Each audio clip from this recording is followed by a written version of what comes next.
Today I have a reading vlog for you. I reached out to the RNA Rainbow chapter for some queer romance recommendations, and so today you'll be getting my reading vlog and my review of 5 of those titles. Welcome back, or if you are new here, welcome. My name is Katrina and I make bookish content here on this channel at least twice a week, and then either movie reviews or book to movie content here at the weekend. Make sure you are subscribed so that you don't miss out on any of that content, and in the description box below I have my blog as well as all my social media links, including my Goodreads, so you can keep up with my reading in between times. So the video is going to be broken up a little bit like this. I will tell you about the 5 books that I chose to read, give you a little synopsis of those, and then you can see which ones you want to see my reading vlog and hear my thoughts on. And I will leave timestamps in the description box as well, so you can scan along to those. If you just want to see my reading vlog on all of those, go to the first timestamp. I will see you there. So the first title that I chose to read was You're My Kind by Clare Lydon. So I'm going to give you a synopsis of that one first of all. Would you give your first love a second chance? Justine Thomas and Maddie Kind met at university and were the couple most likely everybody said so. That is until Maddie left without saying goodbye. 10 years later, the pair are reunited at a friend's funeral, and now Justine can't shake Maddie from her life. But why is she back? Why did she disappear? And more importantly, is she interested in the whole cake or just one last slice of Justine? Strap on for a novel that deals with life's big topics: love, death and cake. Clare Lydon is the queen of British romantic comedy, and this stellar lesbian romance is guaranteed to give you all the feels. So I listened to this one on audiobook, and so you can see my thoughts on that one. Then the next book is A Convenient Marriage by Jeevani, Charika, and this one's been on my radar for a little while, so when it came up in the recommendations list I was like, yep, definitely going to do this one. It was the perfect marriage until they fell in love. Chaya is a young woman torn between her duty to family and her life in the UK, while her traditional Sri Lankan parents want her to settle down into marriage. What they don't know is that she has turned away the one true love of her life, Noah, terrified of their disapproval. Jeevani is hiding his sexuality from his family. It's easy to pretend that he's straight when he lives half a world away in the UK, but it's getting harder and harder to turn down the potential brides his parents keep finding for him. When Chaya and Jeevani meet, a marriage of convenience seems like the perfect solution to their problems. Together they have everything: friendship, stability and their parents' approval. But when both Chaya and Jeevani found themselves falling in love outside of their marriage, they're left with an impossible decision: risk everything they've built together or finally follow their heart. Will they choose love? So yeah, this one I downloaded on ebook, and like I say, I've been wanting to read that one for a little while now. It was on my radar. Then we have The Flowers of Time by A.L. Lester, another ebook. Jones is determined to find out what caused the unexpected death of her father whilst they were exploring ancient ruins in the Himalayas. She's never been interested in the idea of the marriage bed, but along with a stack of books and coded journals he's left her with the promise she'll travel back to England for the first time since childhood and try to be the lady she's never been. Eddie and her brother are leaving soon on a journey to the Himalayas to document and collect plants for the new Kew Gardens when she befriends Miss Jones in London. She's never left England before and is delighted to learn that the lady will be returning to the mountains she calls home at the same time as they are planning their travels. When they meet again in Srinagar, Eddie is surprised to find that here the Miss Jones of the London salons is just Jones, the explorer. Clad in breeches and boots and unconcerned with the proprieties, Eddie has been brought up to respect. A non-binary explorer and a determined botanist make the long journey over the high mountain passes to Little Tibet, collecting flowers and exploring ruins along the way.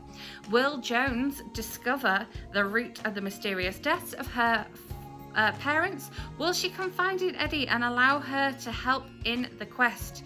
It's a trip fraught with dangers for both of them, not least those of the heart.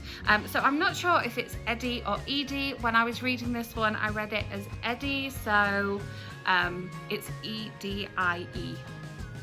Then we have A New Life for Christmas by Liam Livings, which is a Christmas novella, and obviously I read this one on ebook as well. A house exchange between two single men leads to a romantic new life for both of them. Oliver and Kyle live thousands of miles apart, but each needs a break from his current love and life. Enter the Cloud B&B website, a wonderful new way to exchange homes for the holiday. They both muster their courage and decide to visit another continent for Christmas. In the UK, Oliver has been pining after his neighbour for far too long, living his comfortable but quiet life in town in the New Forest. When his crush moves on in the worst possible way, Oliver is seduced by the chance to stay in fun-loving sunny Miami. In Miami, Kyle is a club-owning workaholic who suddenly discovers the man he lives with has been unfaithful, yet again. As consolation, Kyle is tempted to see firsthand the picture book charm of the New Forest in winter. Both of them find not just a new setting, but a new romance. And yeah, I'm not going to read anymore because I don't want to spoil it for you. That's the thing with a novella, you don't want too much. Don't want to know too much. And then finally we have The Bones of Our Fathers by Elin, Gregory. Malcolm Bright, brand new museum curator in a small Welsh border town, is a little lonely until, acting as emergency archaeological consultant on a new housing development, he crosses the path of Rob Eskley, aka Dirty Rob, who makes Mal's earth move in more ways than one. Then Rob discovers something wonderful, and together they must combat greedy developers and a treasure hunter determined to get his hands on the find. Are desperate measures justified to save the bones of our fathers? Will Dirty Rob live up to his reputation? Do museum curators really do it meticulously? Answers must be found for the sake of Mal's future, his happiness and his heart. And again, this one I did on ebook. So, on with the reading vlog. Enjoy. So I have just started listening to You're My Type by Clare Lydon, and although it starts on kind of a sad note in a way, without giving any spoilers, I love the fact that it's already addressing the issue of bi people getting a bad rap in the LGBTQ community, and like being bi doesn't mean that you're promiscuous and you can't make your mind up. I love that we've got that already. Very cool. I just said oh my god out loud at the same time as the ladies in the book said oh my god out loud, so that's funny. I didn't realise there'd be so much cake. I know there's cake on the cover, but didn't realise there'd be so much cake in the book. Like, oh, I need to eat some icing now. So now I'm going to put the audiobook back on whilst I do some bits and enjoy listening to that. It's going to make me want cake though, so I need to make sure I keep some sweet things to hand. There was just the line, well, have you slept with all of your queer friends? Is that how it works? Again, addressing some more misconceptions. Also, one character is with child, and they've just mentioned the fact that, well, you know, they can be born one gender and then not remain that gender, and also, oh, you're not going to put a pink headband on it if it's a girl with a bow on. And I'm like, yeah, baby headbands. It's a whole thing. I'm just listening to the last couple of chapters of You're My Kind. And there is some sexy sex in this book. That doesn't give away any spoilers. I'm not saying who's having sex. But yeah, it's lovely. It's very much women supporting women as well, which I really, really like. But I'm having a lovely Friday night listening to this, just chilling out. We've had a nice dinner. It's lovely. It's really It's really nice, and I'm really enjoying this book. Like, the app that I'm listening on keeps suggesting other books by Clare, Lydon, and I'm like, yeah, they're going on the list. They're going on the list. So I'm about to start the ebook for A New Life for Christmas, which is a queer romance by Liam Livings, and well, straight away we've got a character called Oliver in there, so that always goes up in my expectations. But I'm like, yeah, I could use a Christmas novel right now, and I've been very restrained holding off on the Christmas book until now. So I will let you know my thoughts as I'm reading.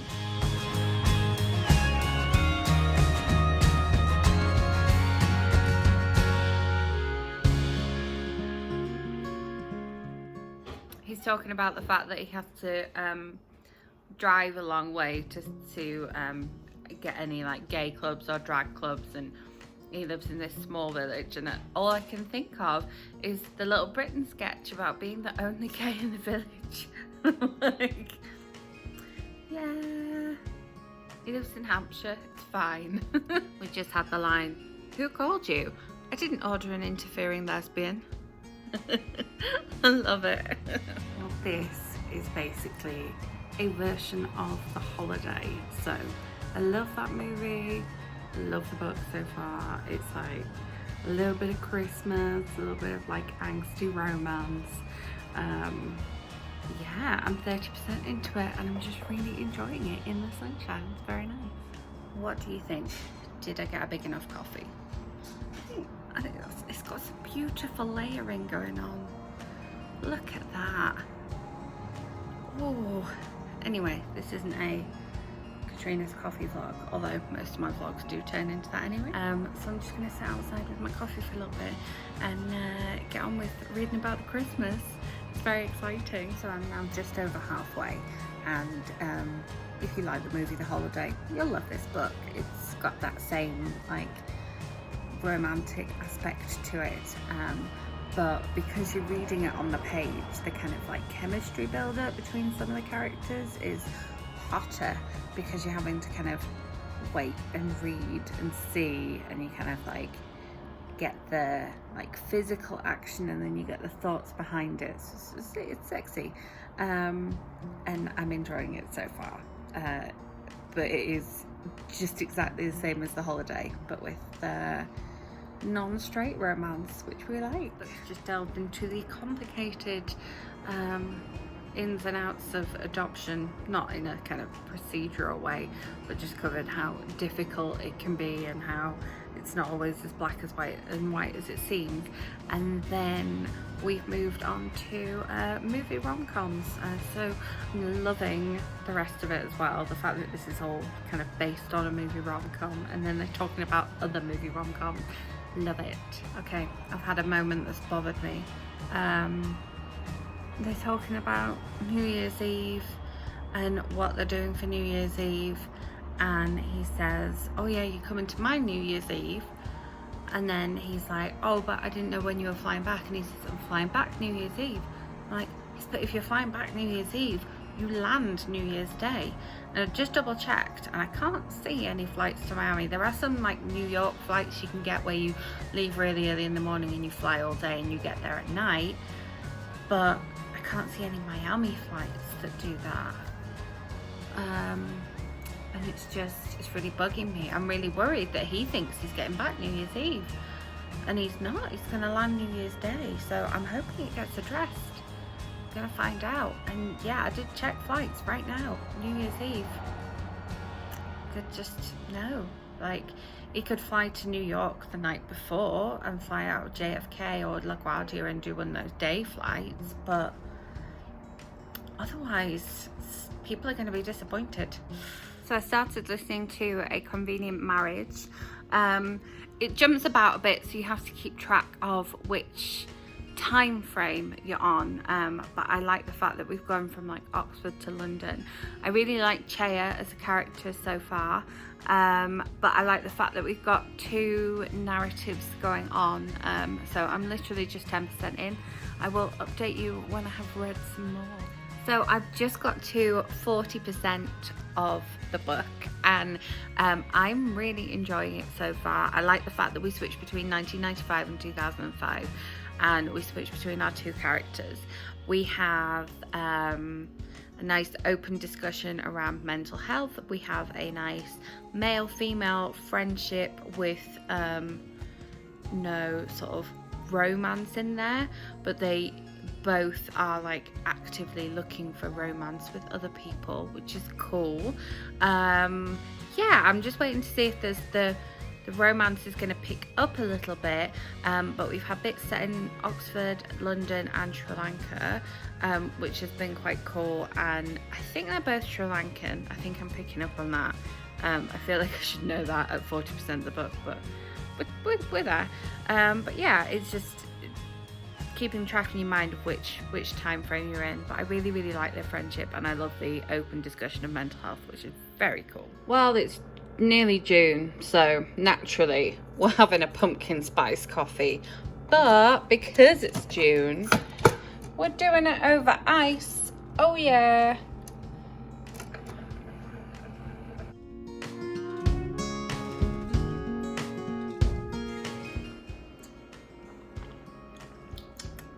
Oh, it tastes like autumn. It did put some pumpkin spice rum in here, which I had a little miniature of, and then a little bit of my pumpkin spice creamer as well. Can you tell I'm a bit of a pumpkin spice fan? We're gonna have a little bit of a break from reading now, and wrap some birthday presents because Ollie's not here, so I can do that right now. So I am now at 59%. I'm just gonna take a break and go to bed for a bit. Or like a normal amount, as you can tell it's late.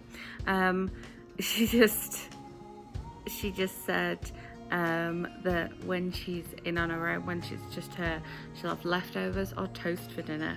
And it was just me on my own tonight, and I had frozen dumplings and a tin of pineapple for dinner. So it's like, yeah, that's the difference. That's the difference. Whereas like lunch required 2 pots and 2 plates going in the dishwasher. She made an excellent point and thought it was a great observation. I feel like things are getting like deeper and deeper into like the wrong direction right now, so I'm interested to see where it works out in the end. No spoilers obviously, but yeah. So we've now reached everything coming to a head, and I love how like staunchly supportive these two are of each other. Like I really like that, like unwavering love and support. And there's so much I'm learning about Sri Lankan culture, even though I do have friends who are from Sri Lanka. There's so much I'm learning about it in this novel. It's really interesting. I'm just waiting to find out what's going to come to a head. So I finished A Convenient Marriage, and I really did enjoy it. And then the best part was that there was an author's note at the end, which, you know, if you've been following me a while, you will know that I've like recently discovered that I love a book with an author's note. I didn't know that I was such a fan of it, but this year I've been just loving that little extra insight into the book and why it was written and details about the book and things. So I love that author's note. I love the fact that she mentions, you know, having people of colour and people who aren't straight and having them seen in novels, and you know, this is one of the reasons why I kind of wanted to make this video as well, because, you know, I have a hard time finding books with romance where not all of the characters are straight and white.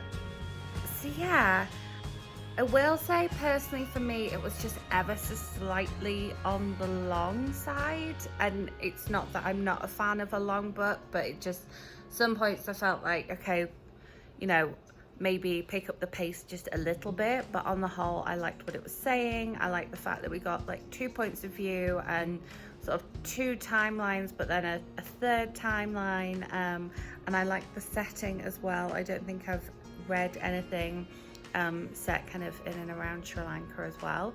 So that was really interesting. Yeah, now it's time to move on to the next book. So I am on chapter 4 of The Flowers of Time, and I'm enjoying it so far. It is historical, which is definitely outside of my comfort zone, but there's been a few little like snarky comedy moments which have been quite cool, and the character of Jones is non-binary, which is very cool. So I'm just waiting to see what kind of romance we get.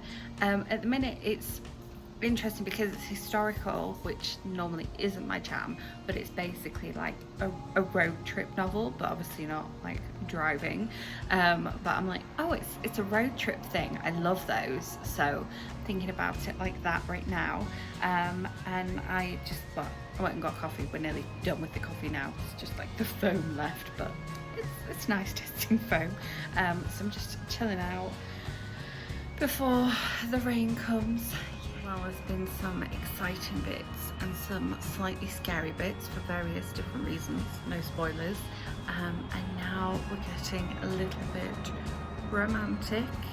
I would have liked a little bit more romance action before now. We're about halfway, but if the romance gets good now, all is forgiven. So I just finished reading The Flowers of Time by A.L. Lester, and it's historical, which is never really my thing, but I'm reading this for the romance, and the romance was like your classic slow burn. I loved how kind of slow and sort of trepidatious everything was, because it fits with the time. So the fact that it's historical led to the romance being that slow burn, that like achingly like, will they, won't they, what's gonna happen, and the fact that we have a non-binary main character as well, it's a mix for me, just because me personally, I'm not into the historical, but I really like the romance and I like the representation as well. So yeah, if you're into historical and you want a historical queer romance that features a non-binary main character, highly recommend this one. If you're a bit like me and you're not so much into the historical, it's kind of worth it for the romance because you've got that slow burn. If you like a slow burn, if you're into the insta love, this one's not for you. So now I am going to move on to The Bones of My Father. Our Father? My Father. So I've just read the first chapter of The Bones of Our Fathers by Elin, Gregory. Keep up the momentum.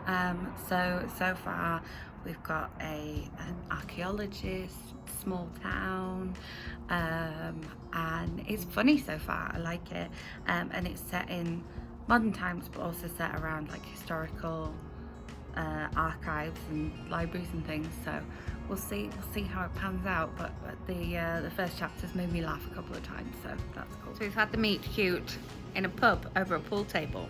I like that part, and I think I said it was set in Scotland, it's set in Wales.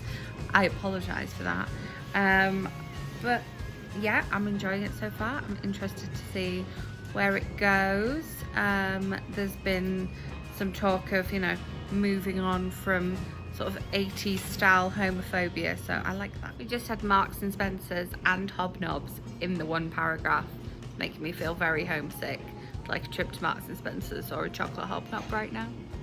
So I do like the archaeological aspect of this. It's interesting, and I don't think it's something that I've personally read in a book before, only really Indiana Jones movies, and it adds another element to it. I do find myself slightly skimming over that part just because I don't have that interest as much, but it's really different because of that, but I am skimming over it to get to the romance or what's the book is thing. So I really do hope that Dirty Rob's character nickname is because of the way he's treated people in the past and not to do with his sexuality, because it's a little unclear as yet where his nickname has come from. We are yet to find out exactly why he's been given that nickname, so I'm really hoping it's to do with his behaviour in the past and not to do with his sexuality, because it would be a bit problematic. So I just finished The Bones of Our Fathers, which, as I say, the romance was cute and realistic.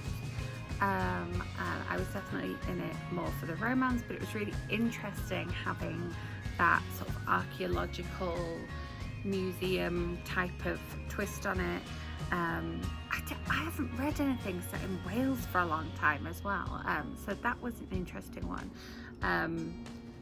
Yeah, I definitely preferred the romantic part of the storyline than kind of the events that were taking place, and my fears were unfounded about Dirty Rob, so that's okay. Yeah, I really enjoyed having these recommendations, and I would say that I definitely, if I were to rank them or think about authors that I will be reading more from, I really loved You're My Kind by Clare Lydon, and because I borrowed it from the library, all the apps keep bringing up like recommendations of more Clare Lydon, so that will be an author that I come back to. And then I really loved A New Life for Christmas as well, because it was the holiday retelling, it was a Christmas novella, like it's just basically kind of ticks off all my boxes. And I will definitely be reading some more Liam Livings as well. That is one that I bought on Kindle. Then another one that I bought on Kindle was A Convenient Marriage, and that was really interesting and really different, and I think definitely you'll have seen from the vlog that it again kind of ticks a lot of my boxes and fills a lot of gaps in things that I'm looking for when I read a romance novel, but it was just ever so slightly on the long side for me. Then The Bones of Our Fathers will probably be next. This is one that I also borrowed from my library, and I loved the romance in this one, and it was interesting having the archaeological twist on it, and also the fact that it was set in Wales. And then The Flowers of Time by A.L. Lester. It was historical, which I do find really difficult to read. It's just, my mind just doesn't work that way. It can't kind of transport me back in time. It can transport me to different places in the world.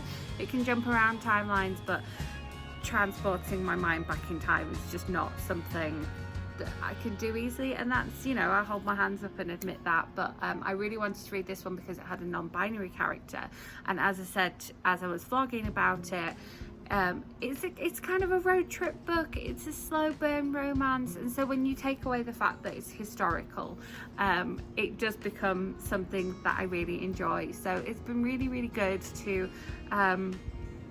discover some new authors. I hadn't read any of these authors before, or really come across any of these authors before, so I'm really pleased to have discovered these new authors, and that's how I would rank them. And I will definitely be I know Liam Livings does have another Christmas novella, and then a retelling, or he's writing a retelling, either has a retelling or he's writing a retelling of Death Becomes Her. I now follow him on Twitter, so I'm like, yes, but I want to rewatch the film before reading the book of that one, because I love that film so much, but I haven't watched it in years. So yeah. Well, I hope you enjoyed this slightly different style of video. Thank you so much to the RNA Rainbow chapter for all the recommendations. I have a whole long list, so you can expect to see some more of those recommendations pop up on my reading in the future.